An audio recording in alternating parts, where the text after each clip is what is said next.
Hello, everybody. Welcome back to episode 23 of Jux, an all things sports podcast presented by Always Bullin. If you're with us on YouTube, hit the subscribe button, hit the like button. It really helps us out.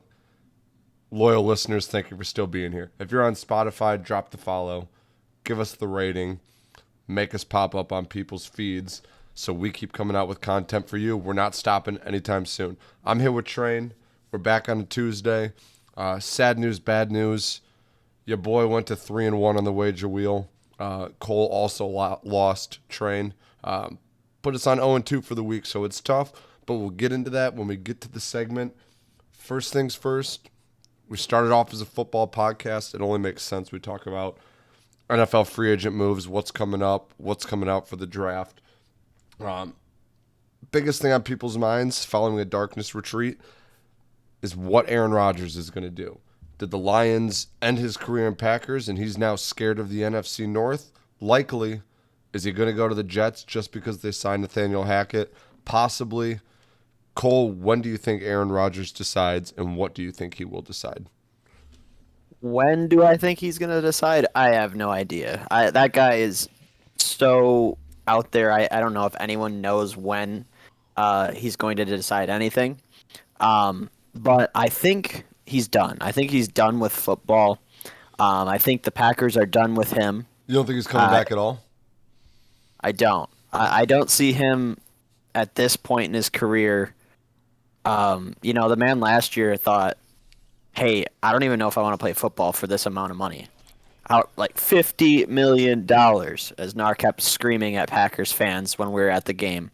But yeah, if your heart's not in it and he's at that age, I can't see him going to a different team, whether it be literally anywhere, the Jets, the Raiders, San Fran, anywhere, because I don't think he wants to play football anymore. It was kind of visible last year. It kind of stems into how the Packers are playing it off. Just today, they said Jordan Love, they're confident with starting him. So that kind of says that they're done with him. So I don't see him playing at another team because I don't think he wants to. I think that definitely has some sense behind it, at least. You know, he's been with the Packers for a while, who have historically failed to go out of their way to get him weapons. I won't. I'm not gonna sit here and say like he's had zero weapons. He's had some guys come through the doors, go in and out. Sometimes their careers were made by Aaron Rodgers, but the Packers have had good offensive players. Typically, they've come from drafting late, free agency, steals. They don't spend first-round picks or big money on free agents for this guy. Aaron Rodgers has voiced concern about that. When they picked Jordan Love, he was unhappy. For a guy who is not a competitive athlete, and a lot of these guys have that they want to win. They can't even think about not playing football. If you put it into the eyes of a common office worker or any other job, blue collar, white collar, whatever, if you work for a company that fails to give you resources and you're really good at what you do and you're fairly compensated for it, you're making big bucks, like big enough bucks to where you can quit whenever you want and be fine for the rest of your life. Man, I would have to really love what I do to not retire if I'm in Aaron Rodgers' position. A good way to put it, honestly. Think about it. Like, Relatable. your company doesn't support you for 5 years. Now, your customers do. Your buyers, they love you. I'm not saying people hate Aaron Rodgers. I'm not coming at Packers fans. They've loved him. They want the team to put weapons around him. You can only work for a shitty corporation for so long. And then, do you want to go to a new company and learn a whole bunch of new people and a new system, new office layout? You got to figure out where you're supposed to park your car. All these new details. For what? Another year or two of work, and why? In this case, it'd be because he really loves football. He doesn't need the money. If you were to go to the Jets or go to the Raiders, which I think are very If he's going somewhere, those are the most likely spots, He's got to go right? somewhere where they're ready to go and they've got offensive weapons. Right, and the Jets had two basically rookies of the year on offense I last think they year. make a lot of sense. Yeah, I do. But then he's got to go through the AFC in that situation, Yep. and if he can't even get to the NFC playoffs, then that's kind of where what my take is on it. So I liked your take. I like that he doesn't come back. I like thinking that. My thought was immediately out of the gates, he's got to go to the Jets. Garrett Wilson and Brees Hall behind an incredible defense and a defensive-minded head coach. And the Jets might spend picks on you for offense too. They might be willing to help you out. Maybe their O line, but they're fairly solid too. Becton just can't stay healthy. But I really think he's going to stay in Green Bay because it's easy. I think it's what's comfortable. I do think he's scared of the Lions. I do. I think he's in a spot where I think he's uncertain because he's sitting in an NFC North that isn't we just got to be better than the Vikings. It's been Aaron Rodgers versus Kirk Cousins for the most part in terms of winning the division. For how long? When Stafford was there, it was just a Lions team it was well, how he's and pretty much just had the division. It's really hasn't even been like Aaron exactly. Rodgers versus Kirk Cousins. It's been I'm basically just tiptoeing Aaron around the Rodgers. NFC North because I don't want to say something that gets me in trouble. No, no, it's fine. Kind of stemming off that is I put on the last bullet there, and I'm sure people have seen it. The Lions, are the most bet on to win the NFC. Everyone's seeing the juice. Everyone's seeing the way we ended the season, and then everyone's betting this much on a team that won 9 games. What do you think about? I don't know what the line is or what we're at, but what do you think about the Lions being the most bet on for the NFC champions to go to the Super Bowl? Yeah, so It's number like one, 23% or something like that. I let me finish up Rogers really quick and transition into Yeah. this.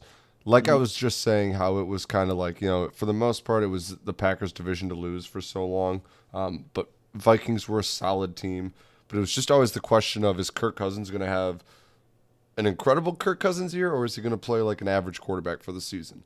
Because an average quarterback, Kirk Cousins, doesn't do much with that Vikings team. I think Case Keenum was actually the last one to take him to the NFC Championship game.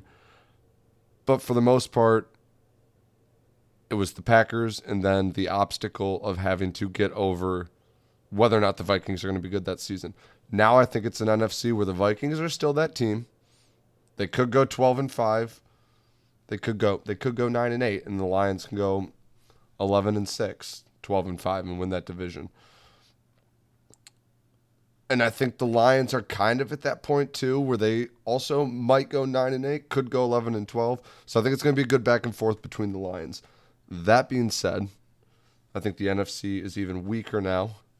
You've obviously got the Eagles, and that's going to be the team you've got to get over on the NFC side.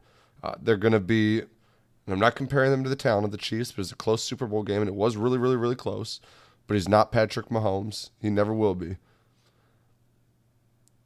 All you got to do is beat one team. You got to have one good game against the Eagles, and you can get into the Super Bowl with a bunch of teams who I don't think are as together as the Lions are right now. The way Brad Holmes just drafted, you got to imagine he can get even a couple more pieces for the defense. It's a desirable location now. Guys want to go there, particularly on the defensive end. Bobby Wagner, Jalen Ramsey, rumored landing spot. Detroit's been up in there. It's a team where it's a good bet, especially they were 9-8 last year, like you said, Trent. They probably got decent enough odds. I can see them winning the NFC. But what Jared Goff are you going to get? He's almost like another Kirk Cousins in that division. I know he had a great season. I love Jared Goff. I loved him in LA. I loved him when he got traded to the Lions. Lions fans love him, but you hated him last year. And I know there was a lot of problems with that team, but he had a I hated solid him O at the beginning of line. the year. Yeah, it was most of the defense's fault at the beginning of this season too. But Yeah. I've seen Rams fans and the replies from an outsider point of view. I've seen the Rams fans going, guys, you're riding the golf roller coaster right now. I don't think he's going to stink, but I I think he's a very good bridge quarterback for this Lions team right now. I don't necessarily think you have to draft someone this season. If you see someone you like at a certain point, sure, stuff him behind him. I think Goff can take this team to a Super Bowl. He's done it before. I think, like this year, if that defense was a little bit better, I think that Lions team can at least get to the NFC Championship. Eagles will be tough until they run into cap problems, if that's even a thing anymore. But I keep seeing these graphics about generational talent quarterbacks. And I always see 8 listed, 7 of which are AFC quarterbacks, and Jalen Hurts in the NFC. So that's it. You know, there's not a gauntlet of, and I know it's more than a quarterback, but there's not a gauntlet of quarterbacks that you got to get through in the NFC. Just got to have a solid season. What And good about coaching. the 49ers? I think that's like one of their only things that's always questionable. It seems like only 4 injuries. But with a healthy Trey Lance or you don't know or what you've whoever got they in end up Trey getting- Lance yet. yeah, that's what I kind of mean. Like Jimmy G, I mean even Brock Purdy. Like with any of those 3 healthy, could they do something similar to what they did last year, where they didn't even really need someone that great at quarterback? Would it scare you if they were, if you the Jags were in place of the Lions? Would the 49ers scare you that much, like in the NFC? Yes, they would scare me. It's been a while since we've seen a team that has just about every, like, they got a line, they got receivers, they got Christian McCaffrey, they've got a great defense, a great head coach. Maybe Trey Lance, like I'm not trying. We need to see more Trey Lance. Like they might have their quarterback, they just don't even know it yet. But literally every piece to the puzzle. I mean, they're getting good. Good for Brock Purdy this year, dude. He just got burst into relevance because he landed in the lap at the last pick in the draft to a team that An had incredible team. every possible weapon you could have. Not only do you have Christian McCaffrey, you have Deebo Samuel, who's like a running back and a receiver.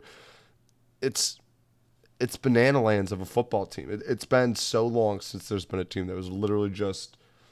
I mean, shoot, you put a Kirk Cousins or a Jared Goff on that team. They don't need a superstar quarterback. They just got to get a guy who can come in and play for a season. Maybe more. Like they could be good. Yes, Train. I think they're scary. But I watched that Seahawks 49ers games, and albeit there was injuries, I was around a lot of Lions fans who were really confident that if they were in that spot, they were winning that 49ers game. And again, I know their quarterback went down in that game, and then their 4th string came in. But there's a lot of confident Lions fans that day, and that was the season you went 9-8 before this draft, where you've got 2 first-round picks, 6 and 18. I think you guys have cap space. If not, you can still probably make. So I think it's a team that can do a lot of improving and close a skill gap that, although the 49ers are scary, I think the Lions might be a 49ers defense away from being more scary, because I like Goff better than any quarterback on the 49ers roster. Does it scare you that we've lost our running backs coach? We lost our D-line coach. It obvious. I think Comp asked me about it. He's like, why is everyone leaving? And honestly, mostly going to the Panthers. Oddly enough, I think 2 of them went to the Panthers, and I think that just happens when your team's good. You kind of get poached, and it's at the same spots. They're not upgrading at all. So I think that's kind of what the worry was. But honestly, as long as the main roles are still intact with the same guys, I don't think Deuce or whatever the D-line coach's name is going to make or break this team. But I just wanted to see how you felt about it, because it looked like you felt the same way as I did. Well, I mean, yeah, like you just said, it comes with being a good team. I mean, the Lions were on the up and up. There was no media saying, oh, I wouldn't want to be a coach for the Lions right now. Time to get. If anything, it was no time to get in. like it's a desirable location to be. I just said that for free agents. It's equally the same for coaching. When your offensive coordinator comes out and says, "No, I'm not even. I'm staying. I'm not listening to interviews this season." Once you hear that as Lions fans, if your coaches are leaving, even if it's a lateral move, which is a little bit scary, but if your group coaches are leaving for equal positions, it's for two reasons. They either didn't have say in what the Lions were doing and wanted more, and they got offered that in their new location, or it was more of a mutual exit. Deuce Staley said, "Do I have a future here?" And they're like, "Honestly, probably not." Just like when Michigan moved off of Gaddis, when the Harbaugh rumors were coming out, and Gaddis was like, "I should be head coach," and Michigan's like, "I don't think so." So he's like, "All right, I'm going to go to Miami to be an offensive coordinator." So I think Right. they're probably just going to get more involved, or it was a mutual like, "Hey, Deuce, nothing's here for you. All right, I get it. I'm going to go try and get my foot in the door for the Titans O coordinator job." You go to a place who's looking to promote you. Lions probably didn't see Deuce Staley stepping in for Ben Johnson if he ever left. So they let him go on to greener grass, maybe a pay raise. When it's a lateral move, I know it's scary at first, especially OC to OC, those type of moves. But you normally see that because they get the rights to play call and whatnot. But I think it's just mutual agreement stuff. We lost Jim Bob Cooter, who Lions fans are all too familiar with as well. Right. As an offensive coordinator, it hurts a little bit because he went to the Colts, which makes Yeah, me in division. either the Colts just really needed a guy and that's who they liked the most, or there's a little bit of bad blood and he's trying to get revenge. Maybe same type of thing. But he was a passing game coordinator. I don't know. It's another one, and this is an upgrade. So when you see an upgrade like that, you're like, well, he left to be an OC. I'm not going to stay back and be passing game coordinator for Trevor Lawrence if I'm getting OC calls. I mean, like, kind of like Eric Bieniemy. He went Exactly. to the Commanders, which, I mean, what in the why? Like, why would you ever leave? I don't know what was going on or whatever happened, but why would he go? And I'm sorry we didn't have a lot of Jags talk, No, it's but I don't okay. know how I much can you wanted talk. to talk about Jim Bob. Uh, Not a ton. I mean, he's gone again. It's a desirable location, so I think we'll bring someone else in. It's hard to. What are you going to offer, guy? To be like, no, don't go be an O coordinator. Keep being our passing. I don't know. I don't yeah. know how much he did for us. I'm not too worried about it. But yeah, Bieniemy. I mean, he did it for play calling. That's what they're saying. He wasn't calling plays. Um, and Can I, he make? Uh, sorry. no. Go ahead. Go ahead. They released Wentz, so that was today. Can he make that? Whoever goes here, i.e., Lamar Jackson, um, can Lamar Jackson on the Commanders and Bieniemy? I was gonna say win the East, but the East is so hard. Could they make a wild card? Can they make the wild card? I'd like to start things off with saying Lamar Jackson in Washington would be sick. I think it might be because I'm like just thinking RG3 because if they would have put Oh, okay. some regular I didn't even grass, think about that. if they'd have put some regular grass underneath RG3, they might still have their quarterback in Washington right now. I think Lamar would look awesome in maroon and yellow. It's like close enough. Maybe not maroon. That might be more Minnesota, but red and yellow. I don't know how to explain their colors, but I think he'd look dope. I think he could be dope. Bieniemy might call a good offense. I can't really speak to him as an offensive coordinator. I I think there's a reason he didn't have a head coaching job yet, though. But maybe the notion was always he didn't interview well, which is either A, a lazy excuse to not hire him because of his race, or B, he just actually doesn't interview well. Maybe he's frustrated that he does. Could be awful. Maybe he's got an incredible offense that Andy Reid has just been like, yeah, no, it's good. We're going to keep you around, like just in case, but my offense is better, which is it's tough to have a bad offense when you have Patrick Mahomes. So maybe he might have something up his sleeve train. I don't know what to say about his offensive coordinator abilities. He might come out with the wildest offense we've ever seen in the NFL. He might be a flop.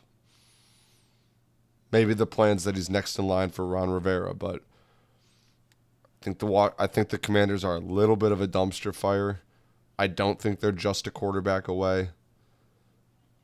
If they got Lamar, maybe. That's just a guy who can impact your franchise right away. I thought I heard the plan was to roll with Sam Howell, which maybe he's the guy, but I'm not sure I trust Bieniemy or Ron Rivera to develop a young quarterback because I haven't seen it because they all got ready to go NFL guys. Ron Rivera had Cam Newton. That guy was built to be a solid NFL quarterback. So I don't know. I think it's wait and see mode. I gotta see what he does on offense. He hasn't been calling plays. He's had Mahomes and the Chiefs, but might have something up his sleeve, Train.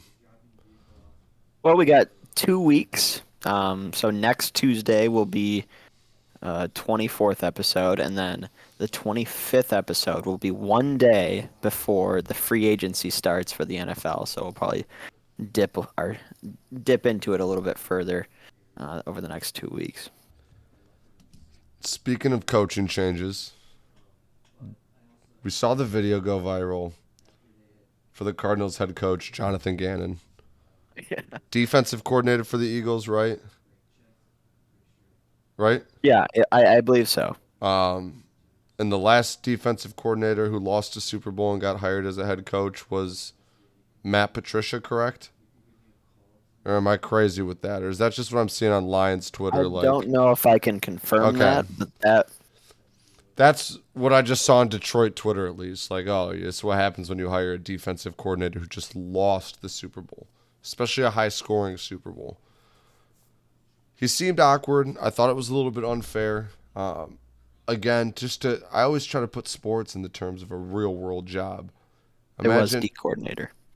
Imagine you get hired into a new office. And you ever taken those little tourist train? You got to walk around and like introduce yourself. And they're like, you're like day one, like they're telling you 50 people's names, and you're like, yeah, no way, I remember who that is tomorrow morning. Yep. Imagine a full film crew walking around and filming you do all your introductions with them. He's like, that's. Oh. I just thought that yeah, portion of it was so funny. It was. And like I get it, he can be a little awkward, but someone told me to watch the whole video because it paints a little bit better light on him. But yes, that was rough. Who was he doing that to? Rondell Moore? Or I don't even know. The Rockets? I don't remember. Yeah. It was bad. It was bad. Now these guys just think he's a goon, right? Like how do they not really respect, but like what do you think of your coach after that's your like form? I don't know if that is their formal greeting, but at least one of their first interactions with him. I imagine they go in the locker room and be like, "Man, that's a goofy motherfucker," and then they laugh about it, and then he comes out and puts something up on the board, and they're like, "All right, coach is talking." Yeah. I mean, they're pro athletes, you know. You get a high school coach who comes in here, these cocky guys might be like, oh, who does he think he is? He's goofy coaching. But I think pro athletes, you know, I'm sure they'll poke fun at him. He probably saw it go viral too, so I'm sure day one in the locker room he'll bring it up and joke on himself if he's a good head coach. I don't think he'll lose the locker room or anything like that.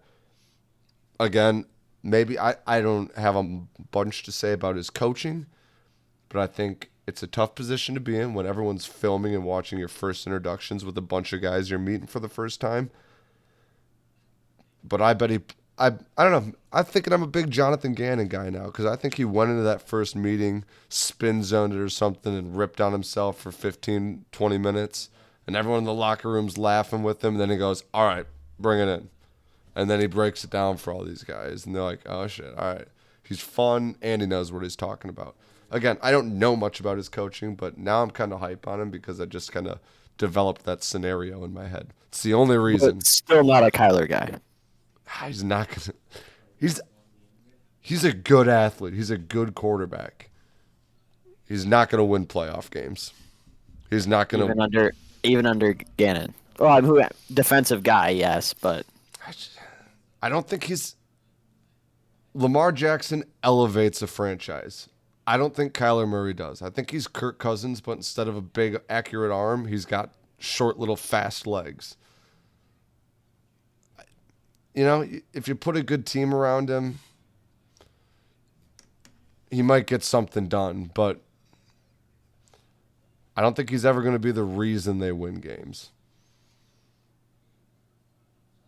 All right, That's well, I guess we'll bold. see I what know. Gannon I does. understand it is, but No. In that division now, they have the Super Bowl champs from not this year but the year before.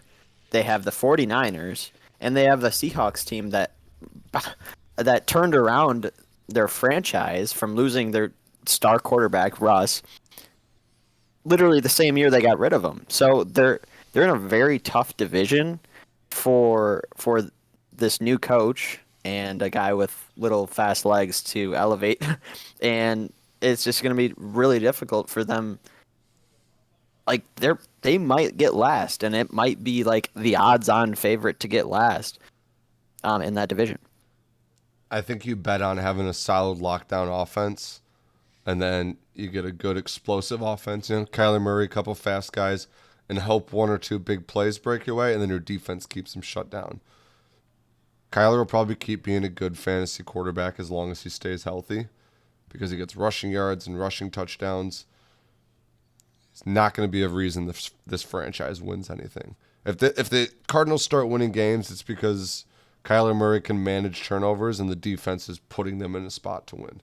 He will not be the reason they win. I'll stand by that one, Trent. Fair enough. Talking about injuries and people elevating their team, Lakers are getting hot after a mystical trade at the deadline that some people think was a little fishy. Lakers got a lot for nothing, but Lakers been looking good. They've been hot. They've been winning games. They finally got depth. They got pieces.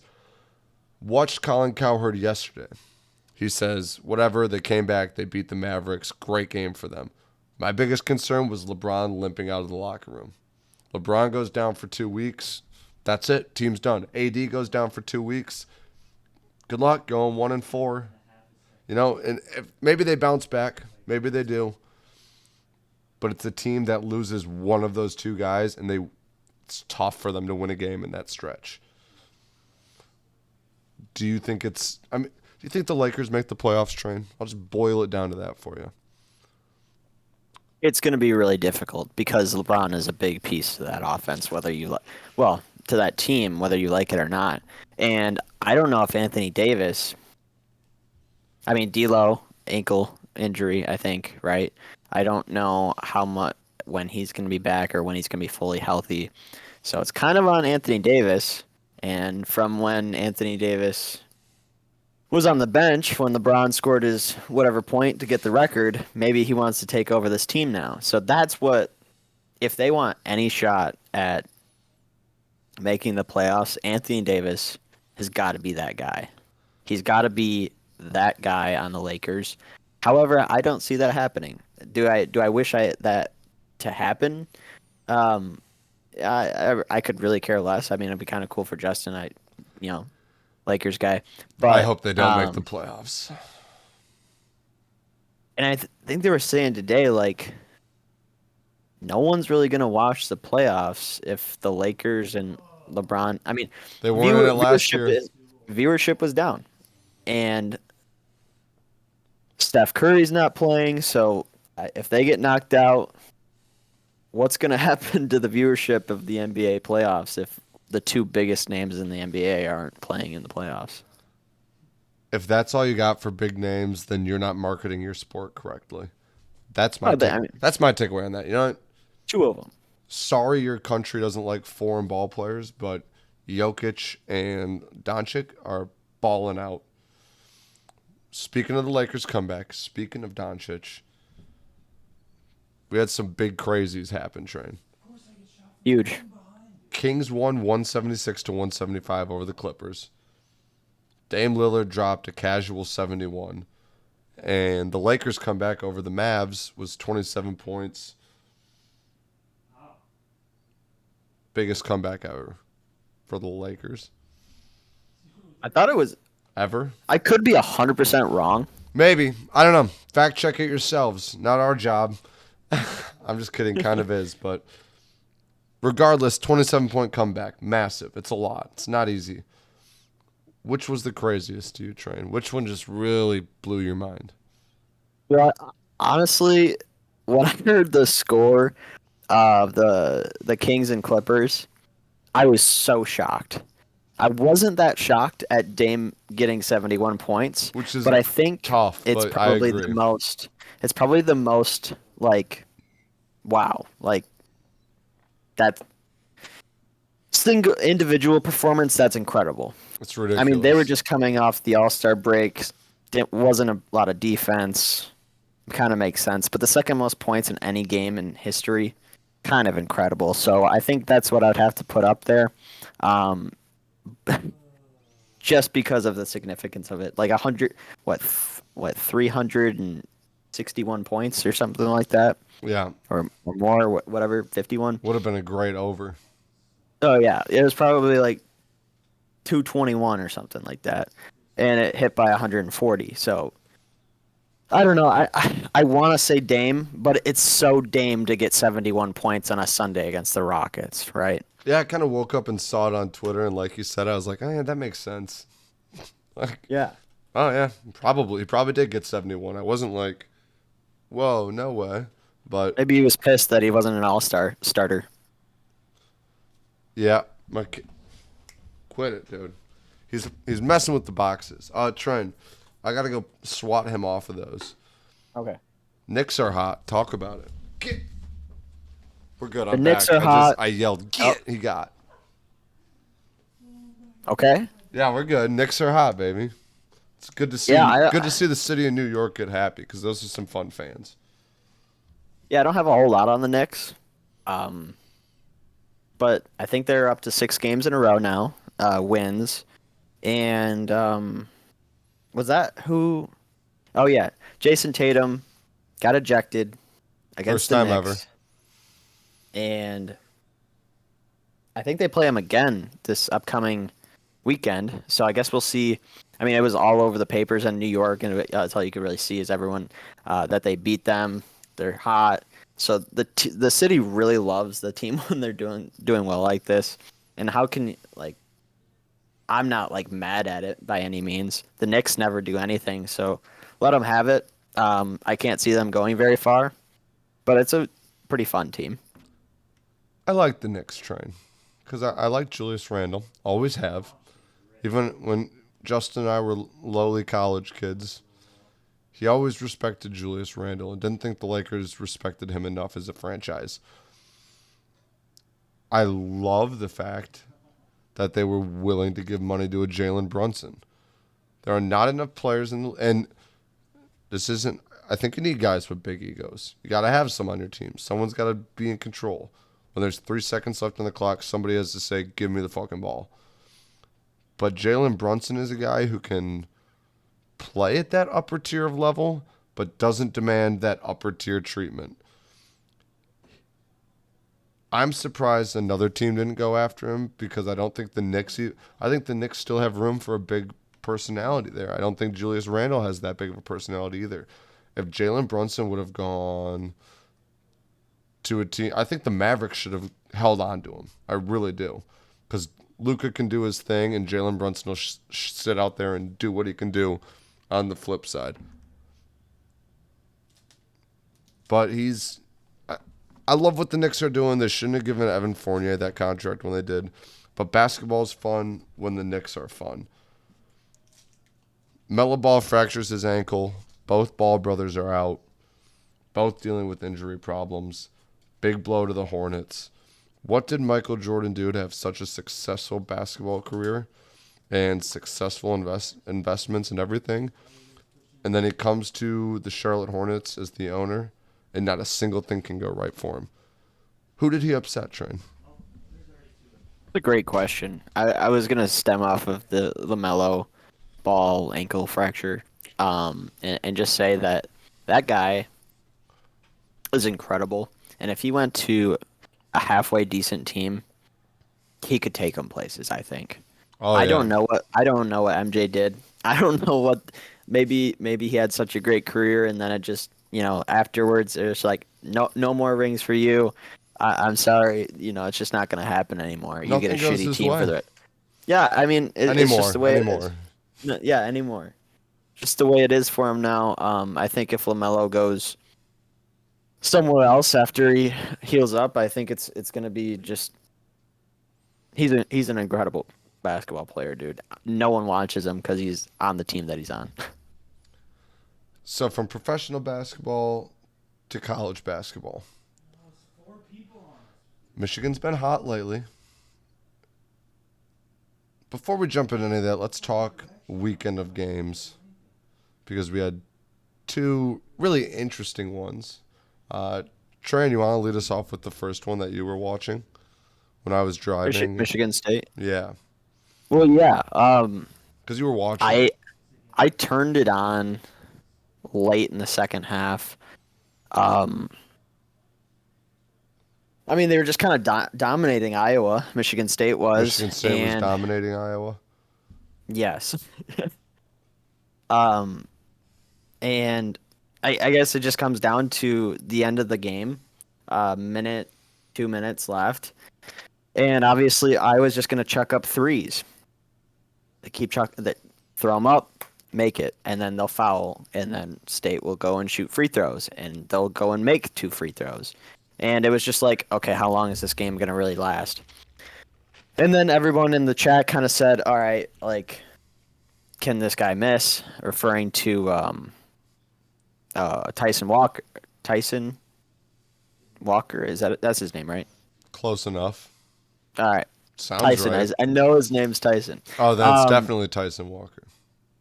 Can he miss? He played incredible. And at the end of the game, they'd go down, shoot a three, make the three, they'd foul, and they'd make their foul shots, go down, shoot a three, and it was just back and forth like that for the rest of the game until they tied it up with a buzzer beater at the end. Like, that's literally just how it went. Iowa tied? Iowa tied it with a buzzer beater. I think they were down 13 with like a minute and a half. 13? I actually wanted State to win. Like, in that situation, I was like, all right, good for them. But the fact that happened, there had to have been like 99.9999% chance of them winning, and then they did not. So I can't believe, like, if I was if Michigan were in that situation, it would hurt so bad. So I can't really say too much about it. But now it's kind of affecting their tournament chances. Like, they play Nebraska tonight, and if that doesn't go well, yeah, I bet on it with you guys. Yeah, if it doesn't go well, then that's not good for State. Like, I mean, obviously they have the tournament beforehand, but Nebraska ball's been good lately. It's been all right. Nebraska ball's hot, dude. They're right behind State in the Big Ten rankings. It was tough for me to bet against them because of toes. Oh, yeah. But I did it for the boys. But Nebraska ball's hot, so it should be a good game. But yeah, Ham just mentioned after they went to overtime, he's like, we're definitely going to lose now because we were just shooting free throws for the last 2 minutes. We haven't even played offense, and that's exactly what happened. So it's really unfortunate the way it ended, and it's absolutely incredible if you watched it and you were rooting for State. I'm sorry if, for whatever reason, you're an Iowa fan this weekend. Just absolutely incredible in Iowa. Not only did that happen, you won't. I won't. Well, they did. Caitlin Clark for the women's team did something similar. Maybe it's just the air in Iowa. But well, that's just Caitlin Clark being Caitlin Clark. Oh no, it is. Yeah, it for sure. But like, it's just crazy that it happened. I think back-to-back days in Iowa. Like, it was there both times. I just thought that was incredible. Just something else happened with Michigan. I was gonna say in Michigan. Crazy buzzer beaters this weekend. I listed them all down there. Yeah, but Arizona State. let's talk about the These are Michigan. on Saturday. These are on Saturday. Arizona State hits one. Florida State hits one. Iowa, obviously, both teams, and then San Diego State, Michigan on Sunday. So I kind of, and I know I've been talking for a bit, but I kind of want to take you No, through it's a okay. story. Walk me through it. Because I got a So, lot of baseball later, so okay. not a lot, not a lot, not a lot, not a lot. Okay. So me and Destiny, we go out to B-Dubs. I was like, okay, this was before the game. I'll bet Michigan -6 or -5.5, just because why not, you know? And we go out and we get there, and it's on my way there. It was probably like a 7-8 point game. We were winning. I was like, all right, feeling good. Get there, order food and everything, and it's coming down to it. It's getting really close to the end. It's getting, fouls, whatever. And dude, I got a shit. Okay. I was like, I can't. I gotta go in there. Naturally. I have to go in there. It's just right after a night out, drinking all night. I was like, I've got to go. And so I'm in there, obviously, nice stall actually and everything. Get my phone out, watching on YouTube TV. I was like, I can't miss it. I have it on full blast volume. I'm like, I'm not missing anything. No one's ruining this. So I'm sitting in there, and all I hear is like I must have been delayed or something because everyone in there for whatever reason was going crazy. I was like, oh, they must be State fans. They must have like blocked them or something, or whatever because we're in East Lansing.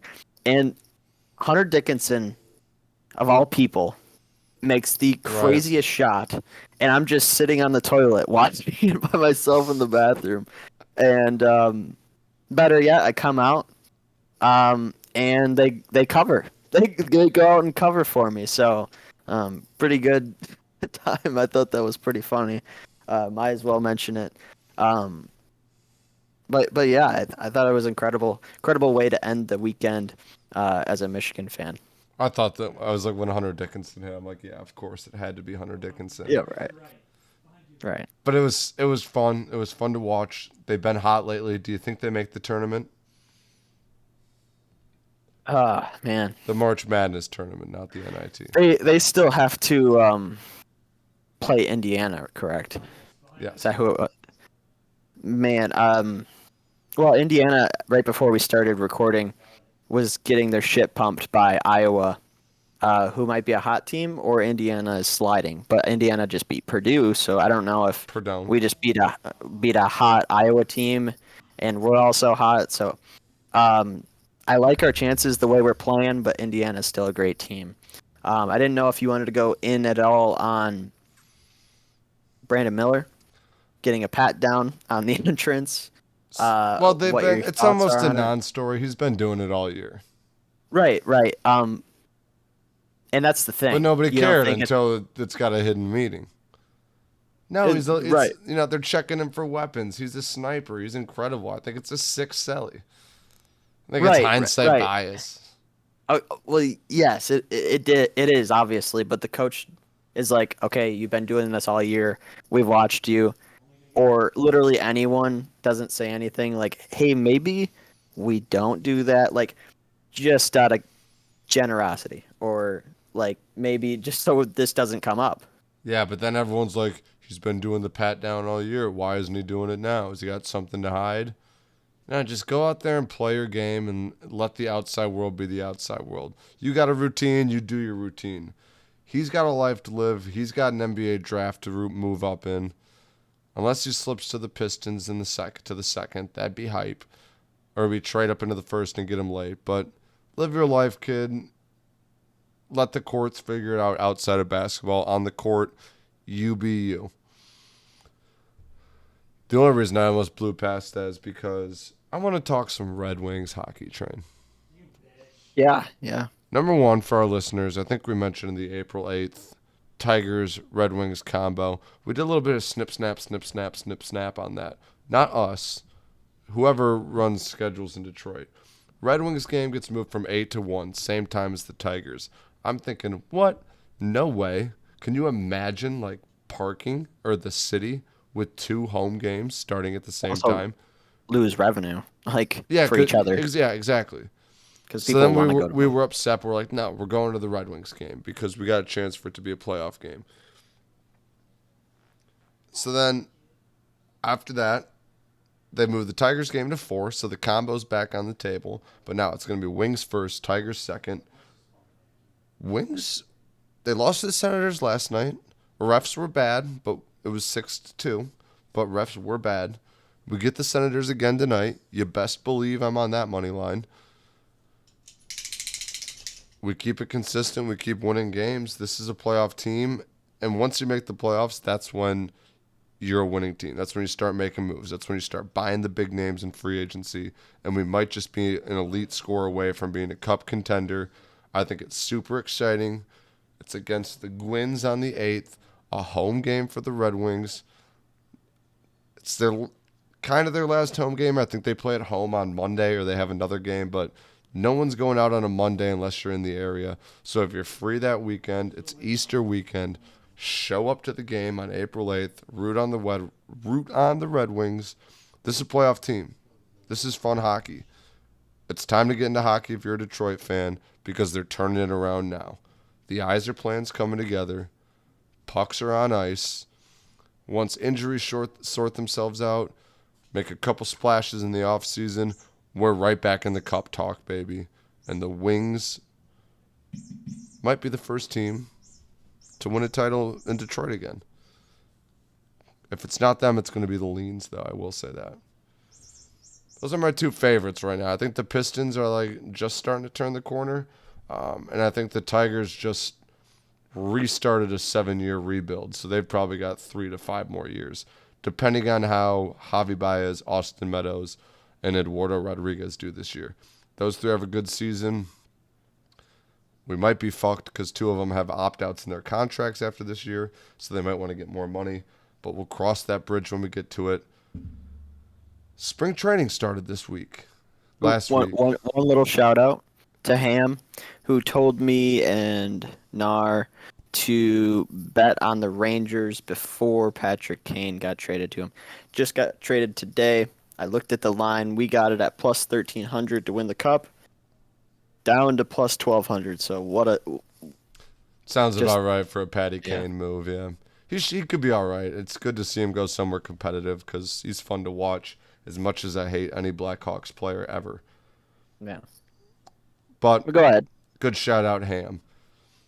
Baseball's back and rule changes are everywhere. If you're not on Twitter, shout out Ham again, back to back.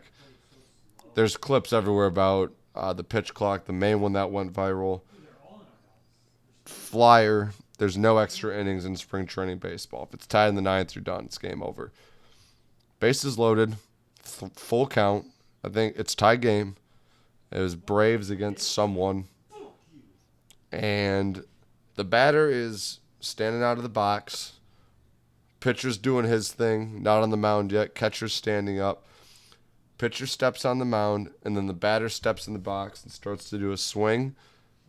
And immediately, the ump calls stoppage of play, and the guy starts walking to first. The ump's like, no, it's a called strike on you. You weren't in the box and ready on time. No matter when the pitcher's on the rubber, for the most part, batter's got to be in the box, set and ready to hit with 8 seconds left on the pitch clock.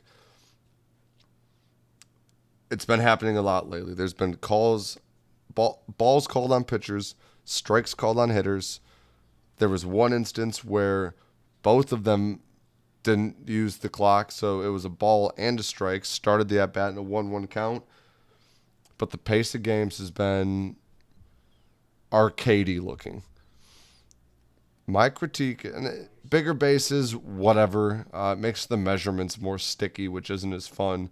I guess it's still 90 inches or 90 feet to the center of the bag, but the dimensions are, I don't know. Whatever. Bigger bases, whether it's for player safety or more steals.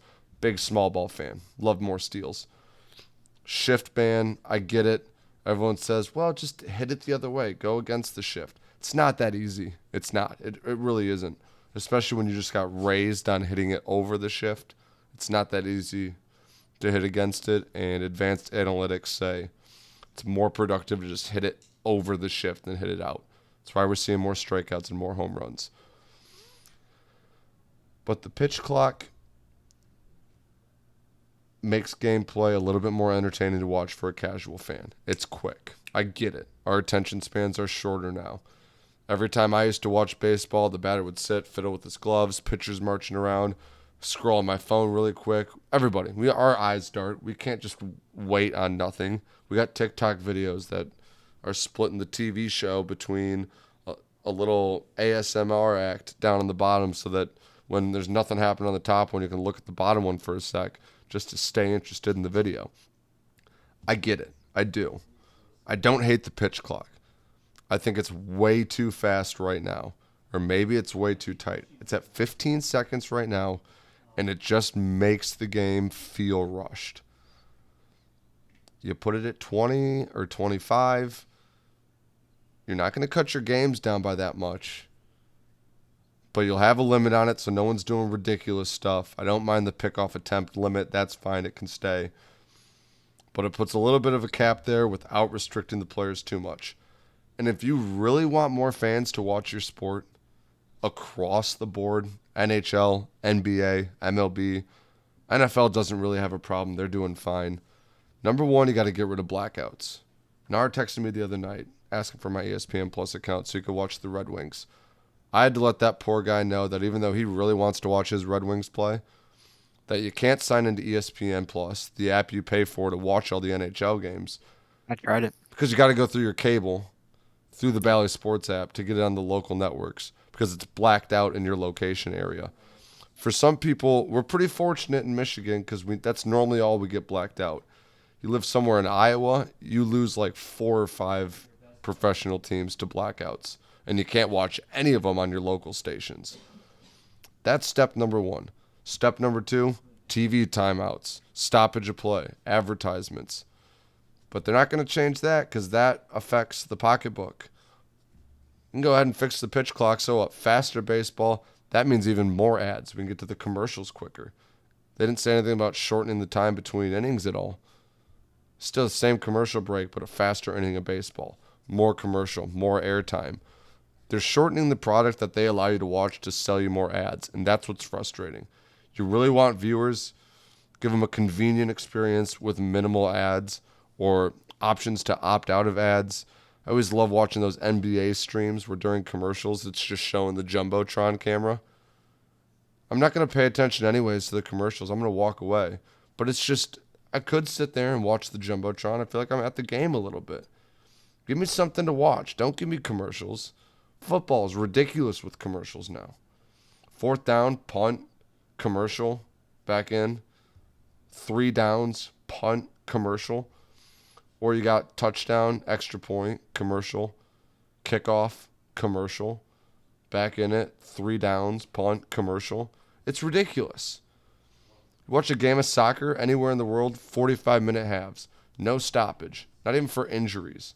You sit there and watch the guy writhe in pain on the ground until they get him off, but in that meantime, the clock is still ticking.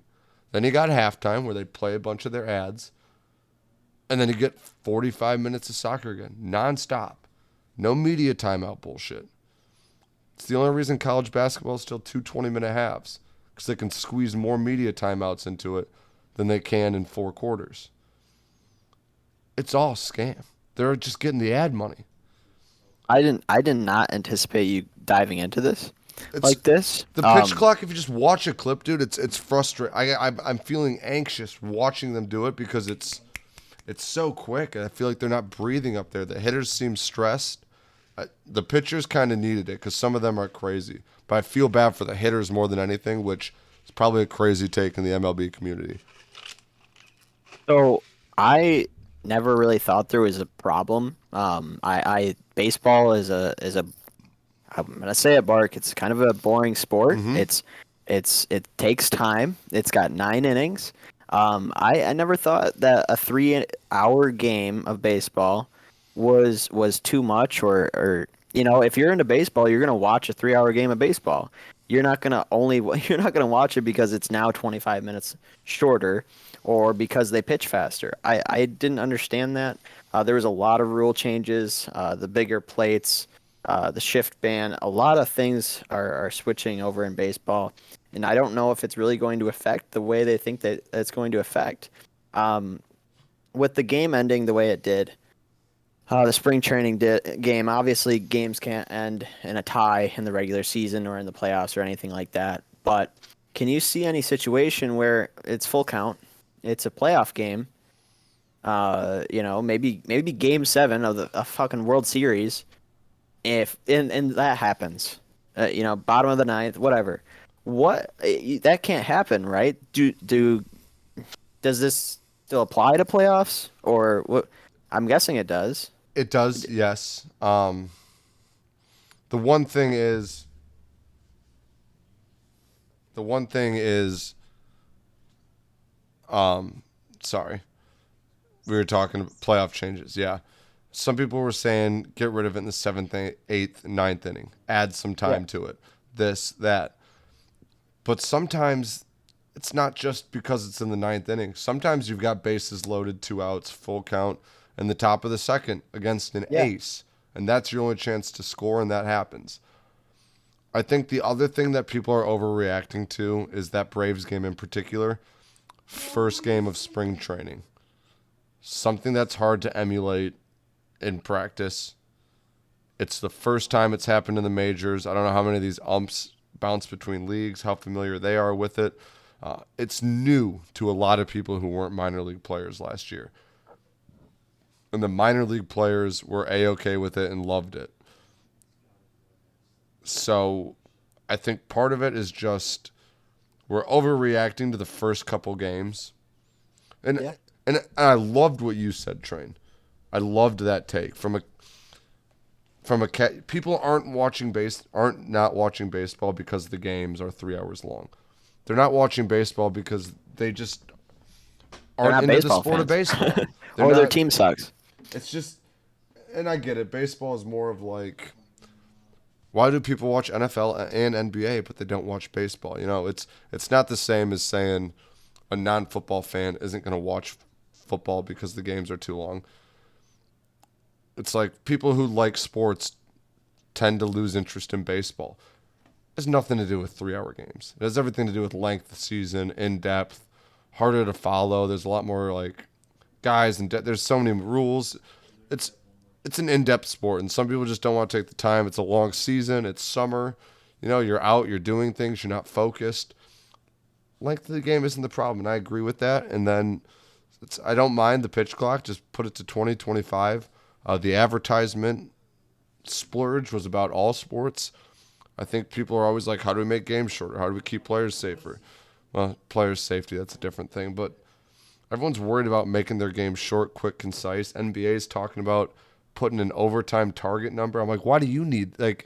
You guys they want to get rid of double overtimes and stuff. They don't happen that often, and it's not, oh, I'm tired after double overtime. Yeah, a lot of people work overtime, and they're tired with it. Get over it. I think thought you people will were get used to it. I think people will get used to it. I think you were. I really liked what you said about it feeling a little arcadey. Like I was watching, maybe mostly just clips because I'm not watching spring training games. But it feels so fast. It feels like you're playing a video game. Click an X. And they're throwing it back, and you're just pressing X so you can pitch right again. Yeah. So and I don't know how I feel about it. Maybe I will like it. I don't know. But it does feel really fast, and maybe that's their target. But I don't know why they needed that to be their target. You don't have that give and take with the radio announce. Like you don't get those no one's talking, not picking on kids in the stand or anything like that, saying, "Oh, look at these guys." It's just I'm missing out of that relaxedness of baseball. Yeah, it's not. Even when you're watching the game, the announcers are laughing at some kid 'cause he's dripping ice cream down his chin, but now it's like, and that's a strike. And he's like, this guy's batting .314 on the season. Next pitch comes in, it's a ball. It's like you said, they're pressing X through it, and it's. Some people were like, good, less color commentary, whatever. I just want to see baseball, and that's fine. I get the need for a pitch clock. Some of these batters were ridiculous. And I think we might see a time increase. Like you said, the moment it happens in a game that matters, whether even if it's just a regular season game, if it costs a game, people will throw a fit over that. I could see them adding time to it. How much they add, I don't know. I know they're happy with the results right now in terms of game times, but that's not the problem. So I think we agree on that. Yeah. I think if we could I get rid loved of your it, take, I would too. get rid of it. I would get rid of it just because I don't care that it's 3 hours long. I don't care that it takes time between pitches. Yeah. Like Yeah. I'm gonna watch a baseball game. I'm gonna prepare myself for a 3 hour baseball game. More on baseball as spring training goes along. We get a little bit more used to the new rules. On to the wager wheel train. We had a rough week last week. We went 0-2. Our first introductions to the Frosty column. XFL unders are 0-1, which we'll see how long those are up there. 0-1 XFL unders. NHL home spread 0-1. Not only was I wrong on the spread, I took the favorite by a lot, and they lost. So really depressing L there. 3-1 on the season for Bach, 2-2 for Train. Train, I think first spin's yours. Is that okay, Sure. or you want me to take it? Well, whichever. I All right, usually take it. it's you. We Here we it can do comes. We're spinning Let's it. take it. All right. I almost put spring training baseball on here, but you're sick if you bet on spring training baseball, even if it's the wager wheel. Oh, I forgot to update it, but it's not going to matter because it ticked past it. I had the Honda Classic on here, but it landed on NHL home money line. And we're going to do Wednesday then, March 1st. Yes. Okay. Finally out of February. Yes. So I'll look at the lines. Yeah, NHL home money line for tomorrow, March 1st. Come on. Sounds good. And you can spin it for you if you haven't yet. Oh, it looks like you did. Free pick for Bach. Free pick. Yep. That's. Ooh. Oh, man. That's a lot of pressure. That's a lot of pressure. That means I got everything to look through. Oh, no. I was on Wings money line, and they are down 5-1 to the Senators right now. Ham, if you're still listening at this point in the pod, is it sad boy hours yet for the Red Wings? Let me know when you listen to this.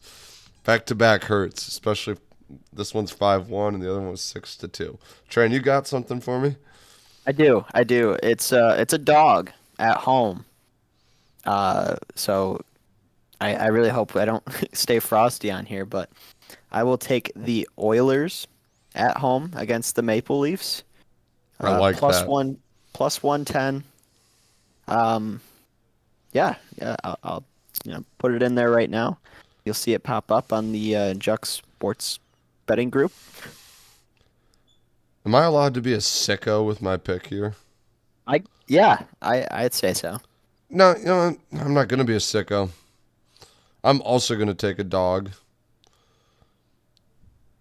This was free, so you can just do any sport, correct? Yeah, I'm doing Texas Longhorns men's college basketball money line against TCU at TCU. This is tomorrow. This is tomorrow, I believe. I guess I'm looking to you for validation on that, but I'm pretty sure I just saw it on tomorrow's bets. There's so many games. There's so many games. I had mine sorted by top 25. That's probably a good idea. Yeah. Texas is ranked 9. TCU is ranked 22. Texas money line. Texas money line. Okay, so the money lines are not available on DraftKings yet. Give me 1.5 then.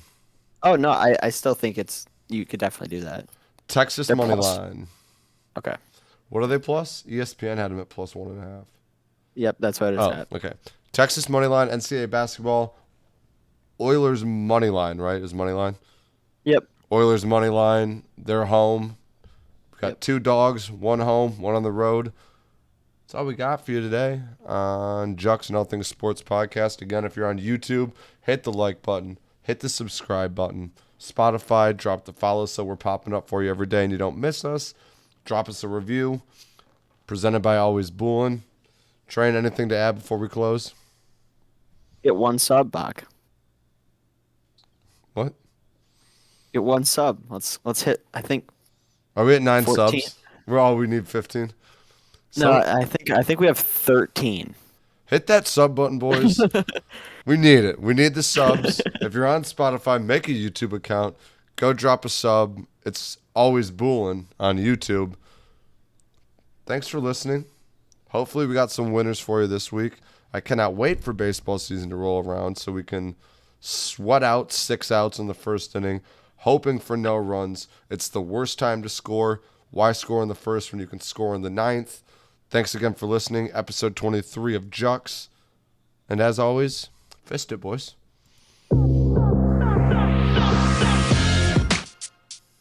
Go Dogs.